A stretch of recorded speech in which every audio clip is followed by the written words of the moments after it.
How you doing? I'm Callan and this is Slapped Ham. Today we're looking at some eerie wartime mysteries that have left historians stumped. But as always, before we dive in, remember to hit that subscribe button for more interesting content just like this.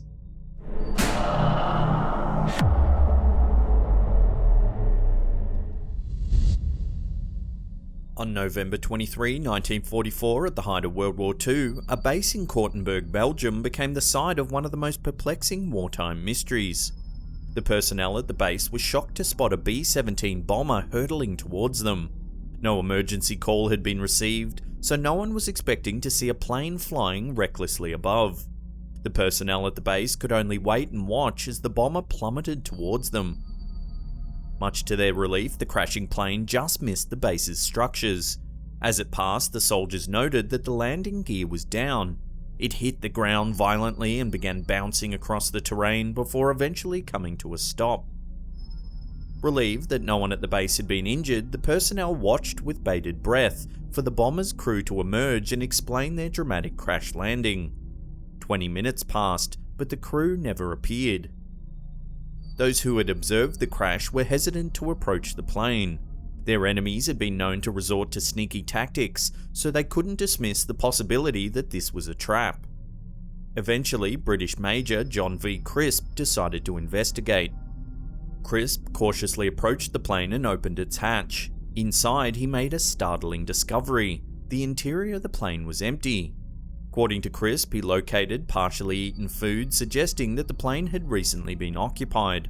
However, there were no people, alive or dead, and the plane's parachutes hadn't been used. How had the plane flown and landed without a crew? The military began investigating and eventually discovered that the plane's crew was alive and well at a base in Belgium. They reported that the plane had been damaged, so they set it on autopilot and bailed. But how had the plane travelled so far without a crew?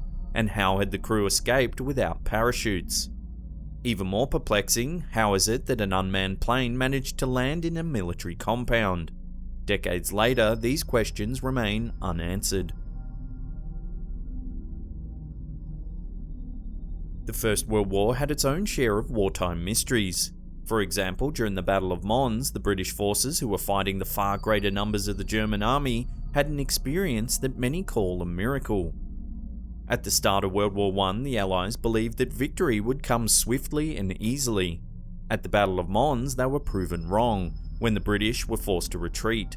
They suffered many casualties and public confidence began to waver. That is until stories began to spread about the mysterious forces that apparently appeared at a key moment in the battle to prevent the Allied forces from an even more devastating defeat. According to these stories, angels armed with bows appeared on the battlefield alongside St. George, a soldier and patron saint of England. The aid of these heavenly soldiers allowed at least some of the British to escape the battle with their lives intact. Numerous accounts of the celestial soldiers were spread and published, and the stories significantly improved the morale of the Allies and their supporters. Many believed that the heavenly aid was a clear indication that they had a divine blessing and that their cause was just. Unfortunately, there was significant controversy over the truth of the tales. The most vocal critic was Welsh author Arthur Machen. Machen had published a short story entitled The Bowman in the London newspaper The Evening News that bore a strong resemblance to the tales of the Angels of Mons. In his story, a frightened and dejected soldier at the battle prays to St. George, who sends an angelic bowman to destroy a German battalion.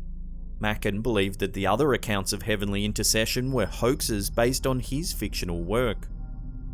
Were angels present at the Battle of Mons, serving as protectors of the Allied troops as they fought an impossible fight? Many still believe in the veracity of this story of divine providence.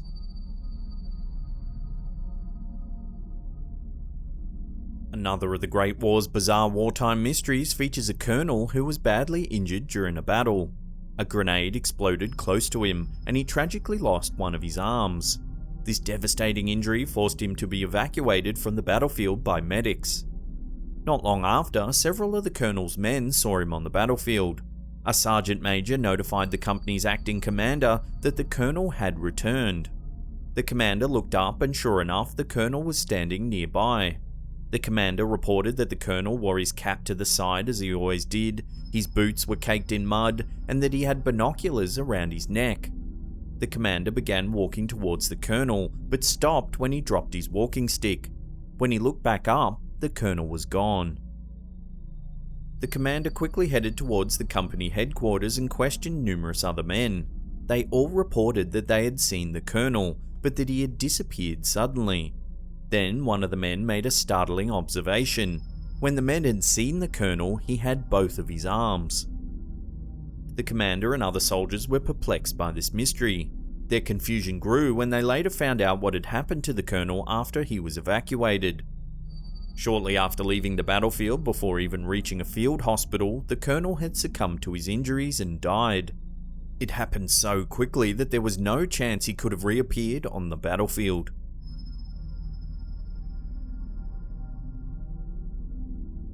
Many wartime mysteries are difficult to prove, none more so than the enigmatic Operation Cone of Power. In June of 1940, France succumbed to the German forces after only 6 weeks of fighting. With its neighbour across the sea under German control, Britain began preparing for what they believed to be an inevitable invasion from the sea.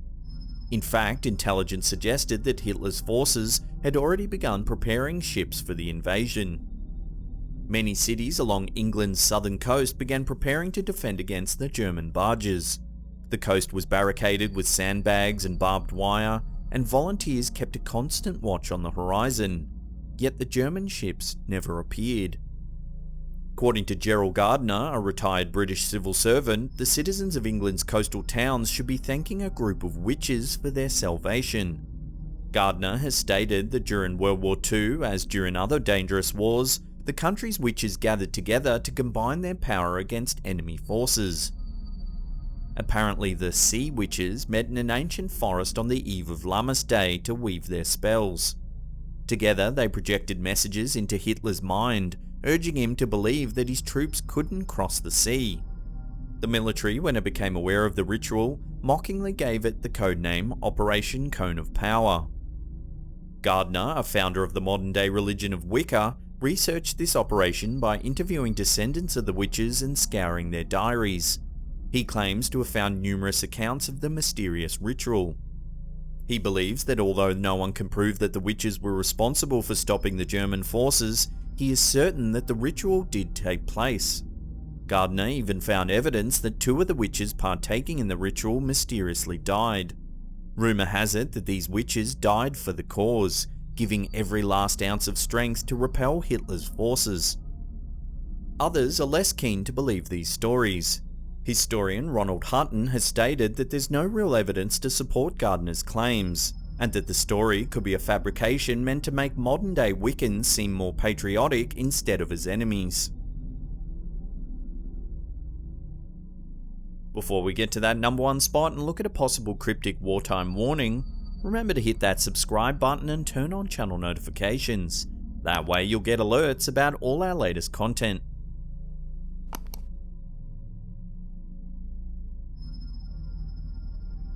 On November 22 of 1941, a strange ad appeared in the New Yorker magazine. At the top of the ad was a headline reading, "Achtung WARNING Alert." Beneath was a photo of people playing dice in an air raid shelter, and text that read, "We hope you'll never have to spend a long winter's night in an air raid shelter, but we were just thinking, it's only common sense to be prepared. If you're not too busy between now and Christmas, why not sit down and plan a list of things you'll want to have on hand? And though it's no time really to be thinking of what's fashionable, we bet that most of your friends will remember to include those intriguing dice and chips, which make Chicago's favourite game, the Deadly Double."